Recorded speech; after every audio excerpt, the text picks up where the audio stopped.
नमस्कार। आज हम एक ऐसी खबर पर बात करने वाले हैं जिसने हाल ही में आप कह सकते हैं पूरे देश को हिलाकर रख दिया। केरल के एलांथुर से जो दोहरे हत्याकांड की खबर आई, जिसे मानव बलि कहा जा रहा है, वो वाकई रोंगटे खड़े कर देने वाली है। हाँ, बिल्कुल। ये मामला ऐसा है जिस पर यकीन करना मुश्किल हो जाता है। तो आज की हमारी इस बातचीत में हम इसी भयानक कांड की तह तक जाने की कोशिश करेंगे। मतलब ये हुआ क्या, कैसे हुआ। हाँ, और ये जो कथित मास्टरमाइंड है मोहम्मद शफी और उसके साथी भगवल सिंह और लैला, इनकी क्या भूमिका थी, कैसे ये सब हुआ, इस पर बात करेंगे। और सिर्फ इसी केस तक सीमित नहीं रहेंगे। इसके बहाने हम भारत में जो अंधविश्वास है, काला जादू है और इनसे जुड़े जो अपराध होते हैं, उस बड़े मुद्दे पर भी एक नज़र डालेंगे। हमने इसके लिए काफ़ी कुछ देखा है, न्यूज़ रिपोर्ट्स हैं, एनालिसिस हैं, कोर्ट के दस्तावेज भी हैं, विकिपीडिया से भी जानकारी ली है। बिल्कुल। तो हमारा मकसद साफ है, इस अपराध के क्या, कैसे और क्यों को समझना, और समाज पर इसके क्या असर हैं, इसके क्या मायने हैं, इस पर भी सोचना। तो चलिए शुरू करते हैं एलांथुर में जो हुआ उसके विवरण से। क्या हुआ था वहां असल में? हाँ, तो देखिए, केरल का पतनमथिट्टा जिला है। वहाँ एलांथुर नाम का एक गांव है।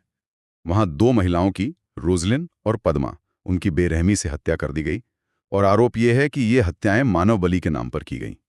और आरोपी कौन कौन है इसमें? तीन लोग मुख्य आरोपी हैं। एक है मोहम्मद शफी, जिसे पुलिस मास्टरमाइंड मान रही है। दूसरा है भगवल सिंह, जो वहाँ का एक स्थानीय पारंपरिक वैद्य है। और तीसरी उसकी पत्नी लैला। अच्छा, और ये जो पीड़ित थीं रोजलिन और तद्मा, इनके बारे में कुछ बताइए। इन्हें कैसे फंसाया गया? देखिए, रोजलिन की उम्र करीब 48 साल थी हम्म। और पद्मा 52 साल की। हम्म। दोनों ही आर्थिक रूप से काफी कमजोर थीं। हम्म। लॉटरी टिकट बेचकर गुजारा करती थी। हम्म। तो उन्हें पैसों का लालच दिया गया।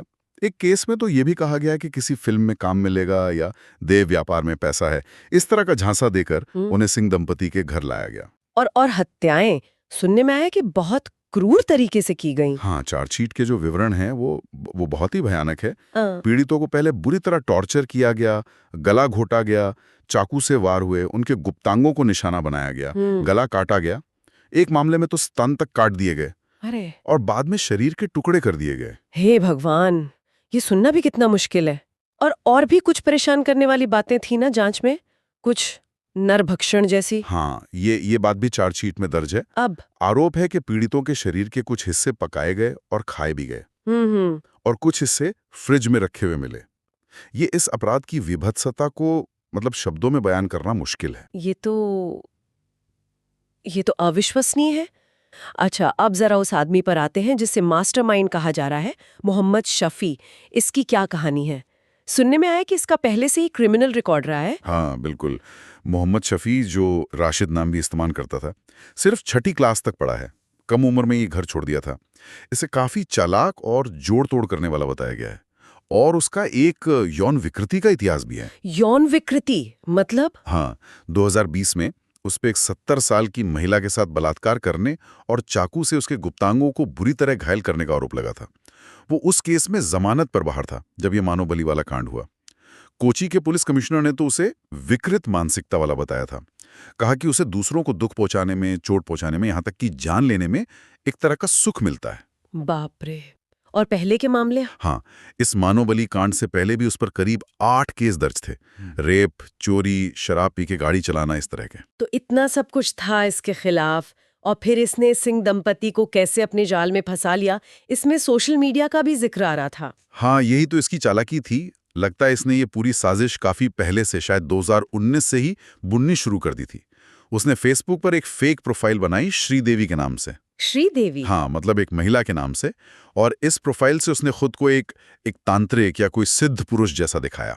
दावा किया कि वो लोगों की पैसों की तंगी दूर कर सकता है और इसी प्रोफाइल के जरिए वो भगवल सिंह के संपर्क में आया। अच्छा, तो ऑनलाइन संपर्क हुआ पहले? हाँ, और फिर शफी ने सिंह और लैला को यकीन दिलाया कि अगर वो मानव बलि देंगे तो उनकी सारी आर्थिक परेशानियां खत्म हो जाएंगी, वो अमीर हो जाएंगे। उसने उन्हें पूरी तरह अपने वश में कर लिया था। जो फेसबुक चैट्स मिली हैं, उनमें कथित तौर पर इन रस्मों और काले जादू पर लंबी लंबी बातें हुई हैं। यानी एक फेक ऑनलाइन पहचान, और उसका इस्तेमाल करके किसी को इतने भयानक अपराध के लिए उकसाना, ये दिखाता है कि वो कितना कितना शातिर था।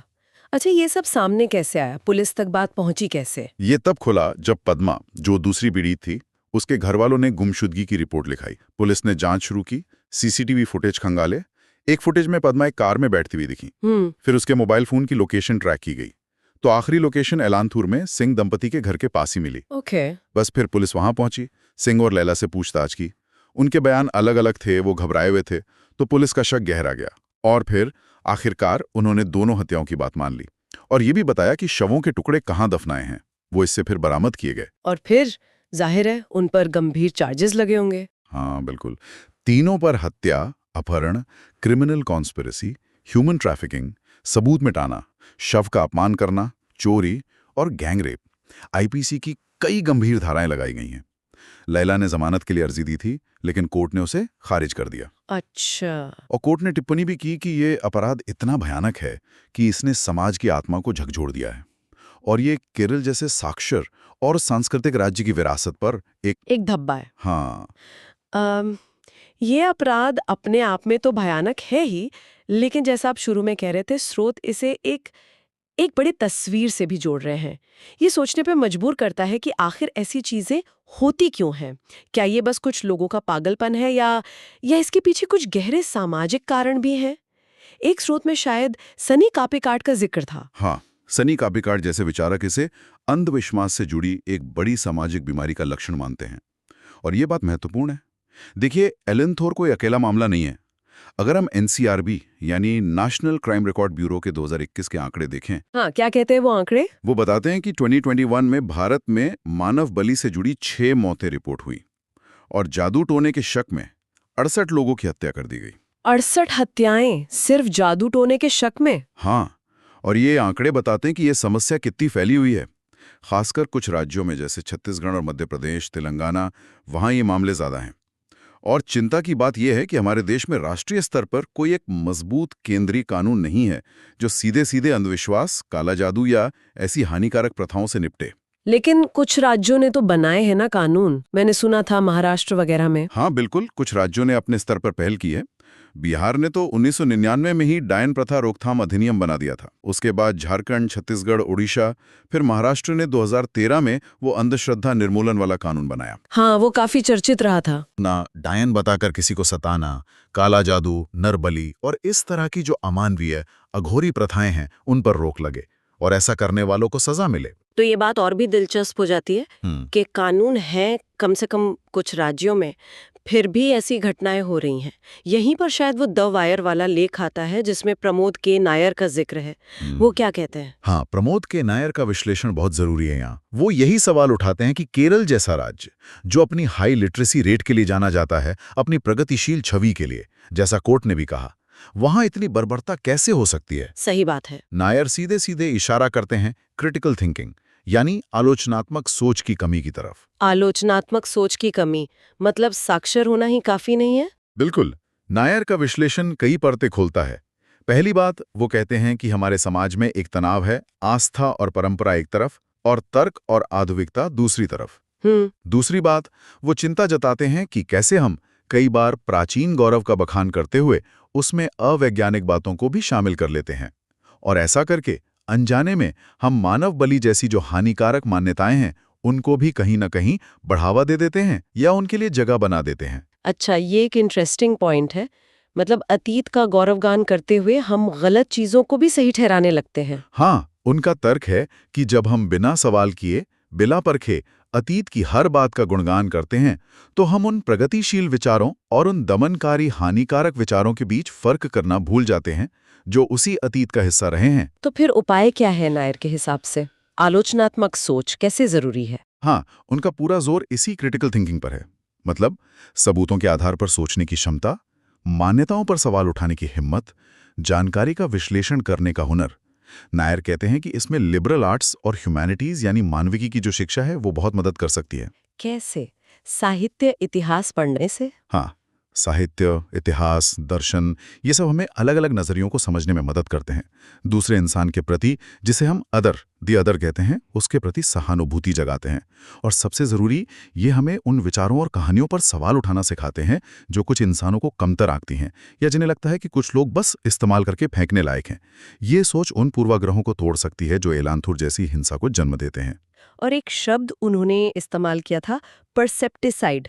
इसका क्या मतलब बताया था? ये कहकर टाल दें कि ये तो कुछ पागल लोगों का काम था या सिर्फ अंधविश्वास था। तो हम असल मुद्दे से भटक रहे हैं। हाँ, तो हम उन गहरी सामाजिक और वैचारिक प्रॉब्लम्स को नज़रअंदाज कर रहे हैं जो ऐसी भयानक घटनाओं के लिए ज़मीन तैयार करती हैं। ये एक तरह से उन मुद्दों को देखने से इनकार करना है, जैसे तर्कहीनता को बढ़ावा मिलना, झूठी बातों का फैलना और शफी जैसे लोगों का अपनी विकृत इच्छाओं के लिए धर्म या अंधविश्वास का इस्तेमाल करना। तो अगर हम इस पूरी बातचीत को थोड़ा समेटने की कोशिश करें, एलांथुर कांड से मुख्य बातें क्या निकल कर आ रही हैं? देखिए, पहली और सबसे ज़रूरी बात तो यह है कि ये सिर्फ अंधविश्वास का मामला नहीं था। ये मोहम्मद शफी जैसे एक विकृत दिमाग वाले अपराधी की सोची समझी साजिश थी। उसने भगवत सिंह और लैला की मजबूरी, उनकी आर्थिक तंगी और शायद उनकी अंधविश्वासी सोच का इस्तेमाल किया अपने भयानक इरादों को पूरा करने के लिए। इसमें उसकी अपनी यौन विकृति और दूसरों को तकलीफ पहुंचाने की इच्छा साफ नजर आती है। और जो डिटेल सामने आई हैं, टॉर्चर, अंग भंग, नरभक्षण, वो इसकी क्रूरता को दिखाती हैं। बिल्कुल। और समाज के लेवल पर देखें तो? हाँ, समाज के लिए इसमें क्या सबक है? ये हमें क्या सिखाता है? समाज के लेवल पर यह केस दिखाता है कि कैसे चालाकी से किया गया मैनिपुलेशन, लोगों की सामाजिक आर्थिक कमजोरी और गहरी जड़ें जमा चुकी अतार्किक मान्यताएं, ये सब मिलकर एक बहुत ही खतरनाक स्थिति पैदा कर सकते हैं। ये इस बात को भी साफ करता है कि सिर्फ हाई लिटरेसी रेट होना ही क्रिटिकल थिंकिंग की गारंटी नहीं है। हाँ, ये नायर वाली बात। हाँ, जैसा नायर कहते हैं, हमें एक्टिवली मतलब जानबूझकर कोशिश करके समाज में तर्क, वैज्ञानिक सोच और मानवीय मूल्यों को बढ़ावा देना होगा। तो फिर समाधान क्या है? क्या सिर्फ सख्त कानून बनाने से काम चलेगा, या जैसा नायर कह रहे हैं, शिक्षा और सोच में बदलाव ज्यादा जरूरी है? ये थोड़ा पेचीदा सवाल है। देखिए, कानून तो हैं, जैसा हमने बात की, कई राज्यों में हैं, लेकिन वो ऐसी घटनाओं को पूरी तरह रोक नहीं पाए हैं। तो कानून जरूरी हैं, बिल्कुल हैं, सजा देने के लिए, एक डर पैदा करने के लिए, न्याय के लिए। लेकिन साथ ही, जैसा नायर और दूसरे विचारक भी कहते हैं, सिर्फ कानून काफी नहीं है। हमें एजुकेशन सिस्टम में, समाज की बातचीत में क्रिटिकल थिंकिंग को, साइंटिफिक टेम्पर को और इंसानियत, सहानुभूति को बढ़ावा देना ही होगा। एक और बात जो सबा महमूद और नायर उठाते हैं, हाँ, वो ये कि हमें इस बात पर भी सोचना होगा कि कहीं धार्मिक भावनाओं के आहत होने वाली जो राजनीति है, वो तर्क और मानवाधिकारों पर भारी तो नहीं पड़ रही। ये जो राइट्स की भाषा है, उसे हम कहीं पीछे तो नहीं छोड़ रहे हैं। ये वाकई में सोचने वाली बात है। तो आज हमने एलांथुर हत्याकांड की जो भयानक सच्चाई थी, उसे समझा। मास्टरमाइंड शफी की प्रोफाइल, उसके तरीके, अपराध की क्रूरता, इन सब पर बात की। और हमने ये भी देखा कि ये घटना कैसे भारत में अंधविश्वास की जो बड़ी समस्या है, जो कानून है उनकी स्थिति, और खासकर समाज में आलोचनात्मक सोच की कितनी जरूरत है, उसको उजागर करती है। हाँ, बिल्कुल। और आखिर में बस एक विचार जो इन सब बातों को पढ़कर सुनकर दिमाग में आता है। एलांथुर में हमने देखा कि कैसे अंधविश्वास का सहारा लेकर किसी कथित फायदे के लिए इतने भयानक अपराध किए गए। शफी ने लोगों की कमजोरियों और उनकी मान्यताओं का फायदा उठाया। अगर हम इस तरह के मैनिपुलेशन को देखें, और जैसा नायर ने कहा, आलोचनात्मक सोच में जो कमी आ रही है, उसे ध्यान में रखें, तो ये सोचना जरूरी हो जाता है कि जब समाज में अतार्किकता को, तर्कहीनता को जड़ें जमाने की जगह मिल जाती है, तो शोषण के और कौन कौन से रूप पनप सकते हैं। जरूरी नहीं कि वो हमेशा मानव बलि जितने हिंसक या साफ साफ दिखें। अच्छा, मतलब और भी तरीके हो सकते हैं शोषण के? हाँ, बिल्कुल। वो आर्थिक शोषण हो सकता है, सामाजिक धोखाधड़ी हो सकती है, या किसी का मानसिक शोषण, मनोवैज्ञानिक हेरफेर हो सकता है। ये सब भी तो कहीं ना कहीं लोगों की कमजोरियों और उनकी अतार्किक सोच पर ही टिके होते हैं। तो ये सवाल जरूरी है कि हम एक समाज के तौर पर तर्क और मानवीय मूल्यों को कैसे बचाए रखें, कैसे मजबूत करें।